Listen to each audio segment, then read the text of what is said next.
Today's session is about networking and how to improve your skills around that. We have a guest from our own workforce department at Foothill College, Miloni Gandhi, and many of you probably also recognize her name because she's teaching the internship course that most of you are taking because of this internship.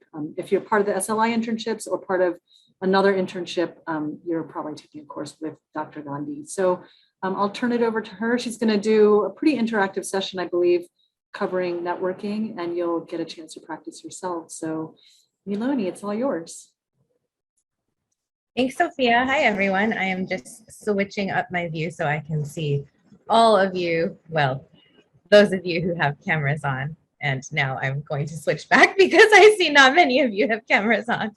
So awesome. Thank you guys for all being here. And I see a couple of my students as well, and you guys have reached out to me, so I've got you down. And again, like, it's cool if you turn your videos on, but you don't have to. I get it. We're all zoomed out. Like, it's been a year and a half, and here we are again, looking at two-dimensional people on a screen. So enough of my sarcasm. Let's talk about what you guys are here for. Alana, I got you. Thank you. So today's session, we want to talk about a couple of different things, mainly networking, both digitally and in person. Most of us have been practicing our digital networking for a year and a half, whether or not you knew it, but have you been using all of the tools and resources out there to the best of your abilities? Or are you just trying to recreate your in-person life in a digital format? And like, how is that working out for you? I would wager that that's not the best transitive translation of like what you would want to do. So I'm going to go through a few tools that are really useful.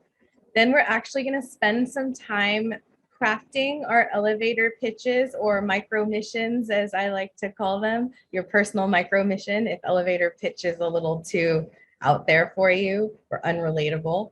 And we're going to practice those pitches. And ultimately, because we do have a sizable group, I'm going to put this out here now just so some of you, if you want to try to download this whilst we are chatting in Zoom, we're going to move to a platform called Roomkey.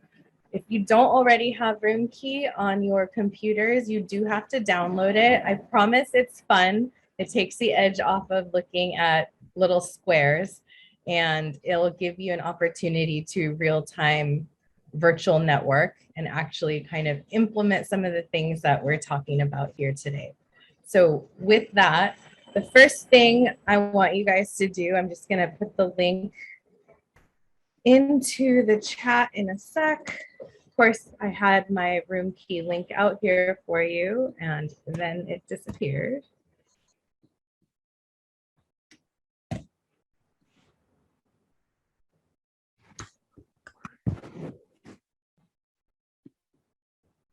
So you should see it coming into the chat right now. It's going to give you the virtual, like the online version. And then if you don't have it downloaded, I will highly recommend downloading it whilst we're chatting so that when it's time to move, able to move over smoothly. And thank you for those of you who beat me to the chat and put it in again. In theory, you can use it without downloading, but from my previous classes, I found that folks who actually download have the best experience. And just so you know, when we move into Roomkey, we're going to be leaving Zoom. So try your best to make it happen. But if we lose some folks in the transition, we'll keep Zoom open in case you're like, where are we? But know that no one's actually going to be here. Someone will be monitoring the chat so you can let us know that you're having trouble. But all of us will actually be having our discussions in Roomkey towards the end. So with that, I like to ask folks to volunteer so it's not the Miloni show for an hour and a half. And for that, I'm actually switching back to gallery. So if you have your videos on, I will be able to see you. And you can either use the raise hand feature in reactions at the bottom of your screen, or you can just unmute yourself and speak, because my guess is In the beginning, we'll have awkward silence whilst I look at all your faces after I ask a question. So first up, can we do a quick brainstorm of places or activities that could be considered networking? Digitally or in real life? You can shout them out. You can drop them in the chat. I'd rather you shout them out so it's just not me talking. Eric, did you want to? Yeah, I was gonna say lunch. Lunch, yes. I love lunch. I love networking during lunch, but I will say it's hard to eat and talk, at least for me. Anyone else? Conferences. Yeah, that's like a usual suspect for sure.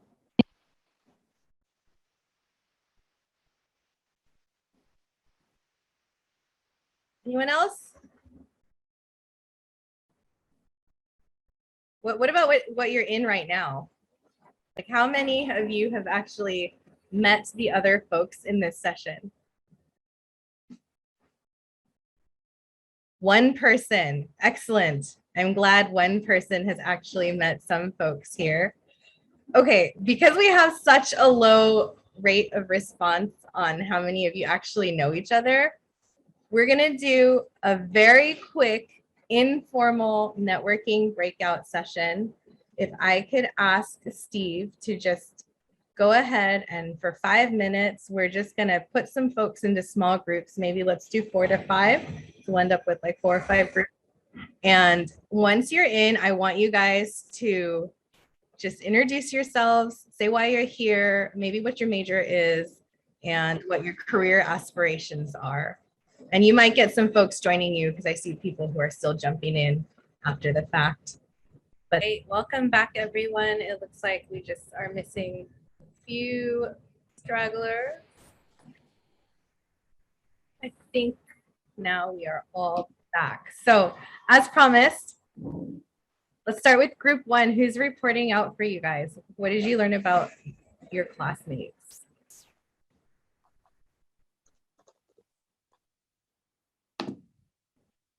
You can't say I didn't warn you. We put that message in the chat. Group 1.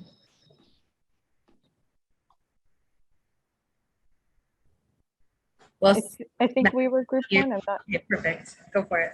Okay, I'm not sure if I think we're group 1, but Yeah, I think you are, Madison. yeah. So a couple of my classmates are computer science majors, physics majors, interested in academic research, and some of them are transferring out in the fall. Some of them are staying a little bit longer, and yeah, it's just a variety of internships. There's some at Bird Eye. Yeah, that's about it. Group 2.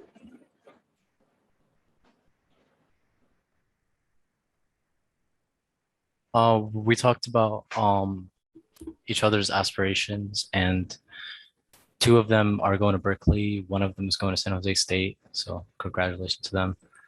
1 of them is in psychology, and then the other one, I think biotech. Did anyone talk about like something interesting about themselves other than a major or a career aspiration?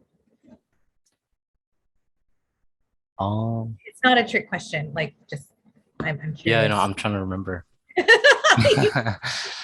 Not that I remember, but I'm sure we did. I don't remember specifically what was it, but yeah, I think we did. There's a reason I'm asking you these questions in this way, right? So let's see, group 3. What do you guys have to report out? Bonsock, are you trying to report out, or is it Amirali? I can't tell which one of you is going to speak next. I'll go. We found out we're all computer science majors, which was pretty cool. Our aspirations were all to work in the Valley, so or the Silicon Valley, which is also pretty cool. Also in different fields. We all had different internships. Someone, which I forgot. They're going to start their master's program, which was really cool. But yeah. Super. Group 4.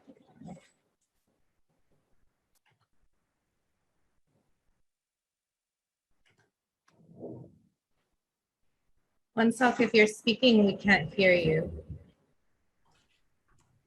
Oh, I'm in group 3. Ah, okay. Any group 4 folks? No, you're in here.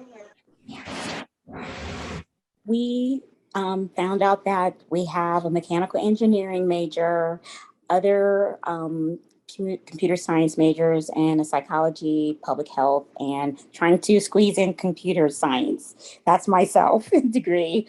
But everyone's an intern with the exception of myself.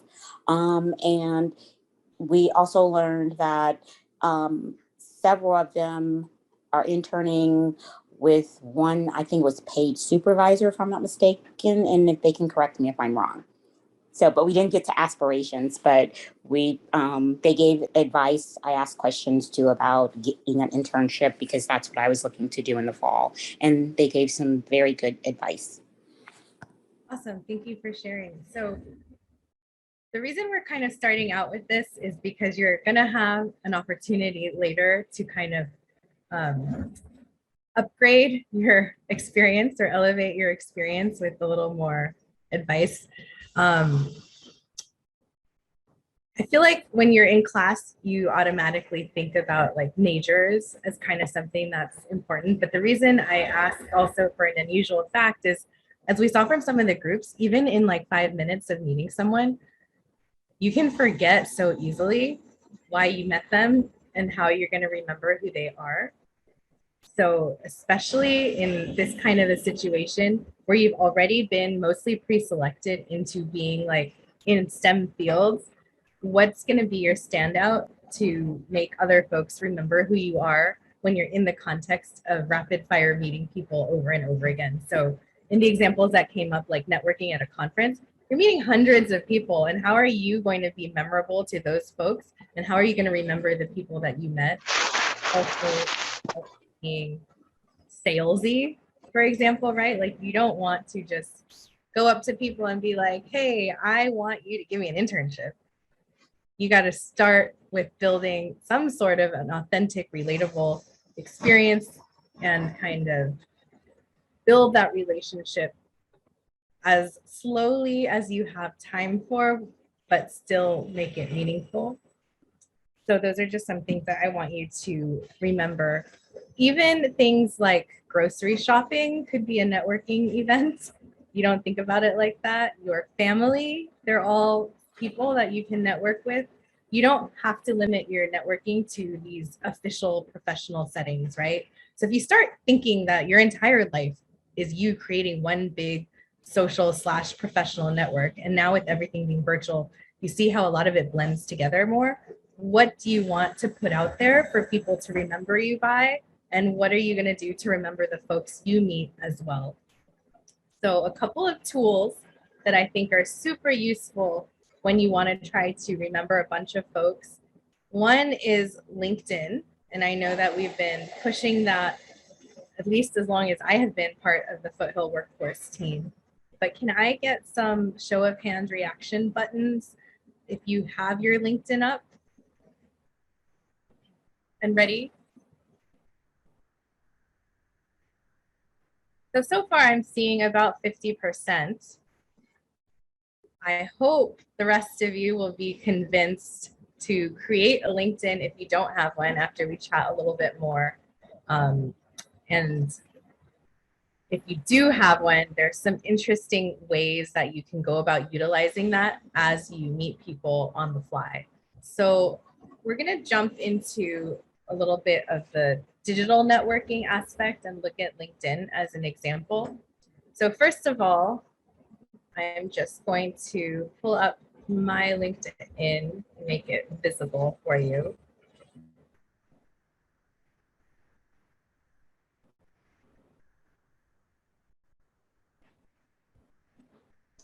I'm going to go ahead and screen share, so I'm not going to be able to see you guys anymore. So if you have questions on anything, just unmute yourselves and ask. So you should now be seeing my LinkedIn profile. Couple of things that are really important because I can't see all of your profiles at the moment. Number one, have a background picture. Well, okay, number one, have a LinkedIn, because really, are you anybody professionally if you don't have one? I don't know. I mean, if you're an arts kind of person, which none of you really are, I don't think, then sometimes like your Instagram might actually be better, or some sort of other platform where you can put all of your art in. But for the average Joe professionally, LinkedIn is pretty amazing, because not only are you able to connect with people that you might want to be, but you can like reach out to folks who are also, simply by default of being at Foothill College or any institution you're a part of, you can connect with any alum from any institution you were ever at. So make sure, even for those of you who transfer out and might want to eliminate Foothill from your educational background, when you are in your LinkedIn profile, make sure under education, you actually keep LinkedIn as well as any transfer institution you do. But back to the beginning. When you start, if you don't have a picture, that is horrible. Like, nobody who's digitally networking using LinkedIn or a similar social media platform for professional searches wants to reach out to somebody who has no picture. It's very simple. So add a picture.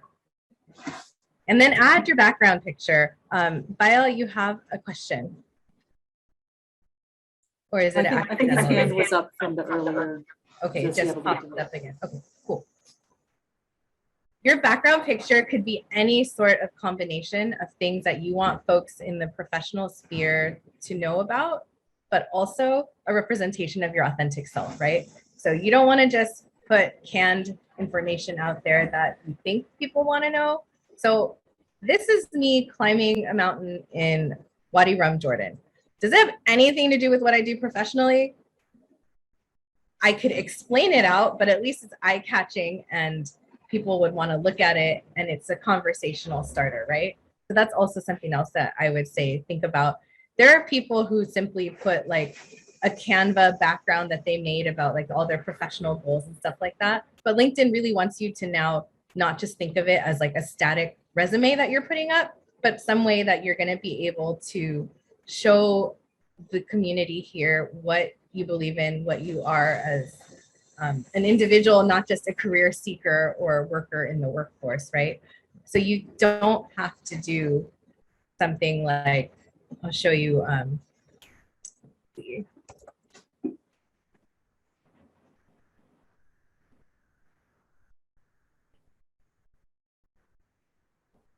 This is my good friend who works at LinkedIn, and you could see in a minute like a different example of one of his pictures if it loads.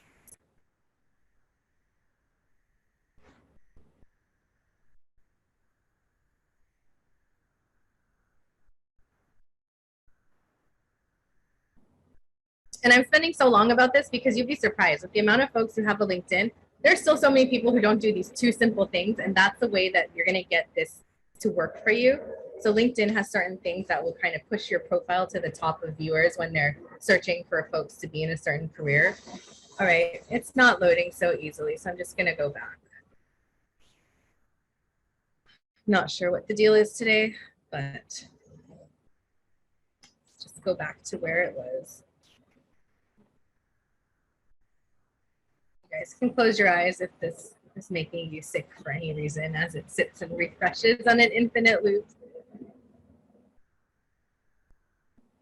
Oh, maybe we're getting Ryan, but maybe we're going to go back to me. Sorry about that.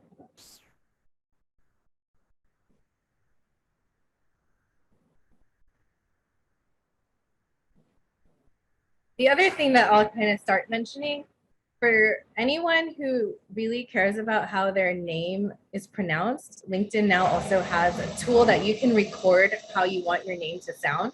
So if recruiters are reaching out to you, they're not stuck with that awkwardness of how they're going to be able to communicate with you and what they should call you correctly.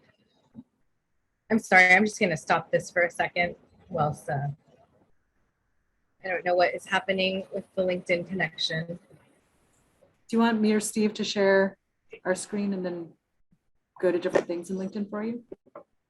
Yeah, sure. If your connection is loading. Oh, well, mine's eventually loading. Don't worry. Okay.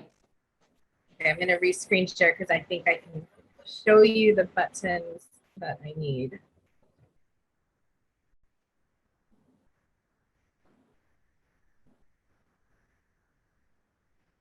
Nope, Sophia, can you pull yours up? It died Steve, again. do you mind doing yours? Is yours pulling up?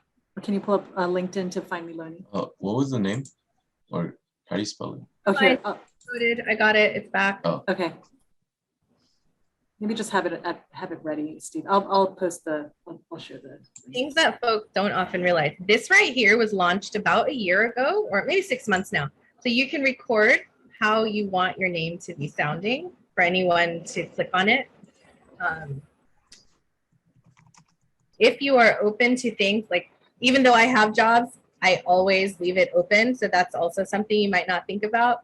It's not like there's no LinkedIn police who says you have a job already. You can't also be open to other jobs. You want recruiters and you want other people to know that you're interested in conversations about career exploration and possibilities, even if you are 100% happy where you are right now. I have only gone to one higher education institute for all of my degrees. So I only have one school here. However, for those of you who have been at multiple institutions, super important, like I said, to list all of them out so that you can have access to every alumni from every institution that you've ever been to. And I'm not going to click on it just yet because I don't know how long it's going to take this page to load again.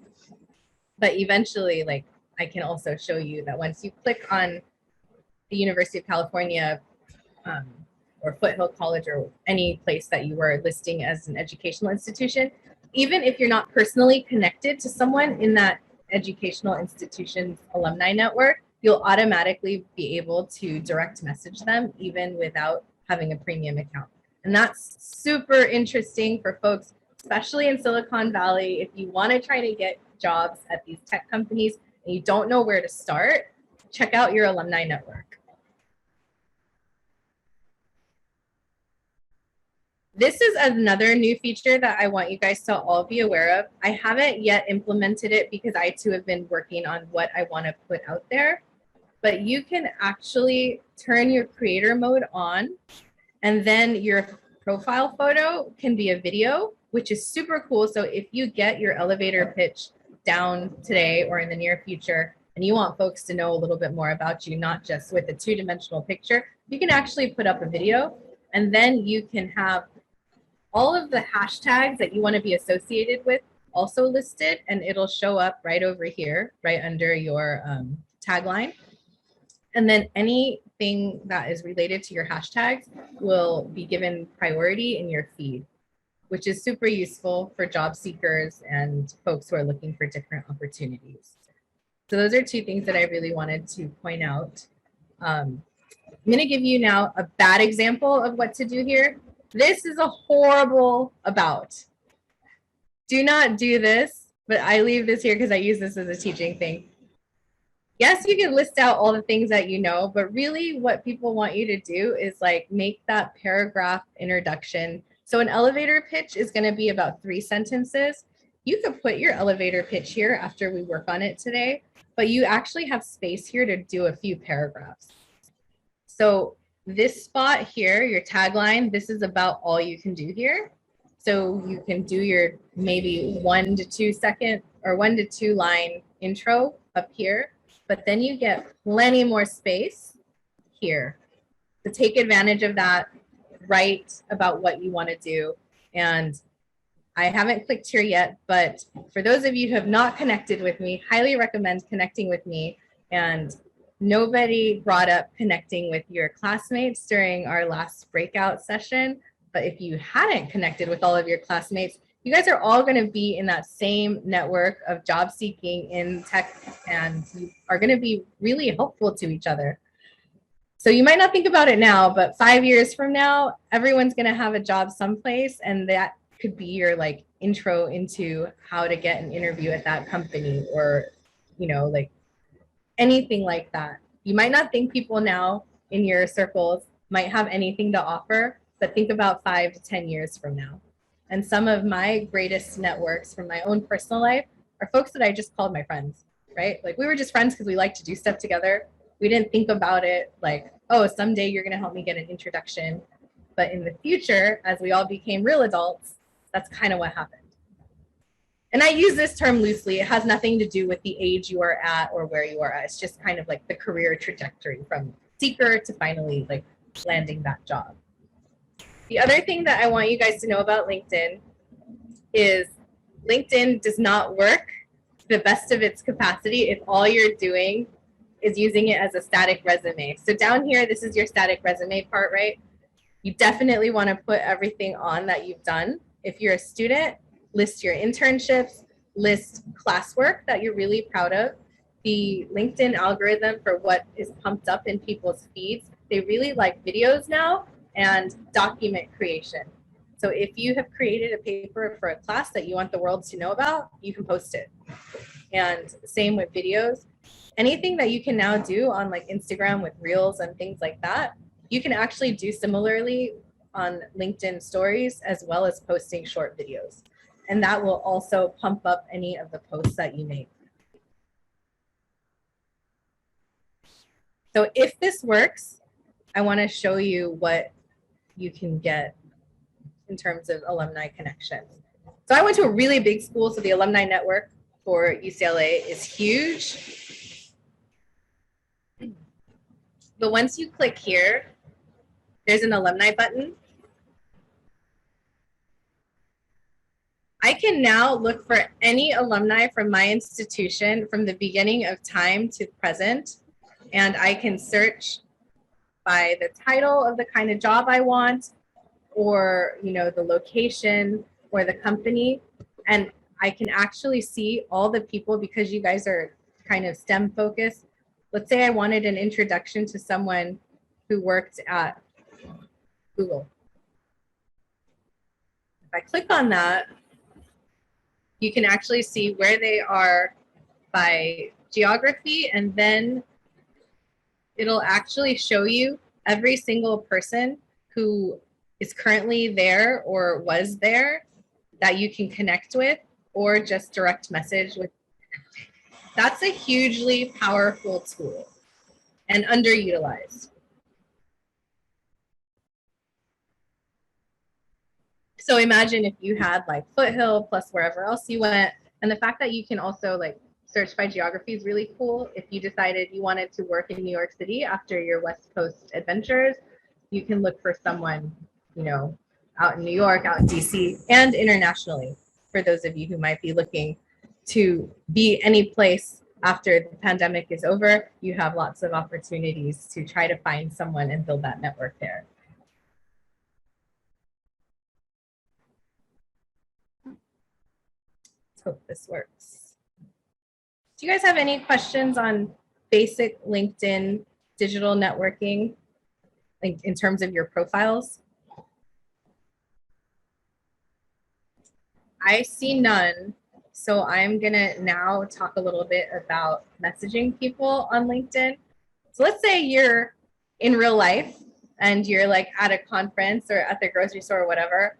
Like you're not gonna just walk up to someone and be like, hey, can I have your number? Like they're gonna think you're a creepster, right? So same on LinkedIn. Don't be a creepster. If you're messaging someone, you need to message like in complete sentences with a clear purpose and be very polite, especially if you don't know them. If you are messaging someone that you're getting an introduction to, ask that person to do a group message and intro you so they know who you are before you start messaging them individually. If you're gonna go out and just randomly, use that tool for the alumni recruiting or alumni search feature, I'm gonna stop the share for a minute so I can see you guys. Make sure you, introduce yourself. Hi, my name is, why you're reaching out to them. I think your career is super fascinating and I am wondering if I might be able to pick your brain for sometime in the near future about how I might work towards a career like yourself. And then maybe if they respond, follow up with like something very casual but yet meaningful. Tell them you're a student again. And if it was in the before times, I would say you can invite them to meet you for a 20-minute coffee if it's possible, or now like a virtual coffee or something like that. And the reason I keep mentioning tell them that you're students is most people are not threatened by students. So they're probably going to actually respond to you when you're a student who wants to look up to them and try to like mirror their careers in the future, as opposed to just like, now again, I'm using these words very loosely, but just like a greedy taker who's like, there's a job at your company and I just met you and I know nothing about you, but I want you to intro me to that hiring manager. That's so rude. Like, would you do that in real life? No. So why would you do it on LinkedIn? And in fact, the worst part is when you're doing things digitally, like you have to remember this, every conversation you have with anyone, there's going to be documentation that even if you delete it on your side, they're going to be able to keep it. So who knows what's going to resurface 5 years from now or whatever when you're applying to a job again. So again, you wouldn't do it in real life. Don't do it digitally. And definitely, I would say, even err on the side of over politeness until you build rapport and you build that relationship. Questions, comments? Same for networking on other social media platform. I just like to really highlight LinkedIn because that is kind of the most well-known professionally and globally. And it's also translatable into multiple languages. So know that sometimes when you're messaging folks, their LinkedIn profiles might not be in a language that you can read, but that's the language that they work best in. Anything else whilst I take a sip of coffee here?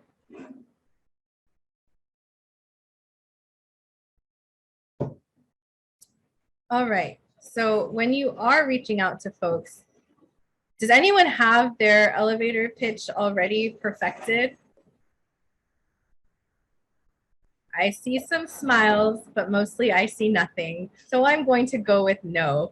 You've not spent too long thinking about your elevator pitches. So what do you guys think you should put in your pitch? If you don't want to think about it, like I said earlier, if you don't want to think about it as an elevator pitch, like your micro mission for the moment, you can unmute. I guess like kind of like what you're looking for in a job, maybe, or like or what you're looking for in a company or something like that. Yeah, but what about, that's a great one to start off with. Definitely should be there. But I also want to stress the importance about that thing that's going to make you memorable. Amirali, are you going to speak? Yeah, I like to say something about myself, just what I like to do, or just something not super personal, but something personal. Something memorable, right? Like whether that's a personal thing or just, you know, like even based on your earlier introductions of your, in this very low stress environment of your classmates, most of you didn't remember too much. And you definitely didn't have a chance to build any sort of authentic relationship in that time. But if you left someone with something that they were like interested in or kind of like questioning, they're probably more likely to want to continue a conversation with you. And again, even if it's directly related to your job now or your career aspiration now, being able to continue a conversation with them in the future is also really important.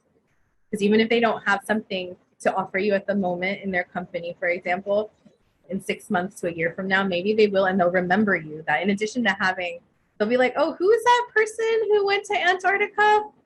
They also had some really good skills, but I remember them because they went to Antarctica, right? I use that because I actually did go to Antarctica and it's actually on my profile in hopes that someone will remember that. That's one of my things that I like to put out there for how are you going to remember me? So with that, I'm going to give you guys about, let's take it to 10 o'clock. We're going to do 5 minutes of individual elevator creation, and then we're going to do 5 minutes of small group elevator pitch sharing, and I'll be moving through. So you guys can turn your videos off. It's going to be that awkward, silent 5 minutes of people wondering, is anybody still there? But what you should be doing, get out some paper, or you can do it on your computer, and think about what you want to put on your elevator pitch. When you speak your pitch out, it should only be 20 to 30 seconds. So on paper or on the computer, that's about 2 sentences, like what you would put in your tagline for LinkedIn. So by the end of this, you're going to end up with something that you can put in your LinkedIn profile tagline, something that you're going to be able to use when you meet people virtually or in person. And the key things are, what are you going to put out there for the world in terms of your skills and career aspirations, but also how are you going to get them to remember you?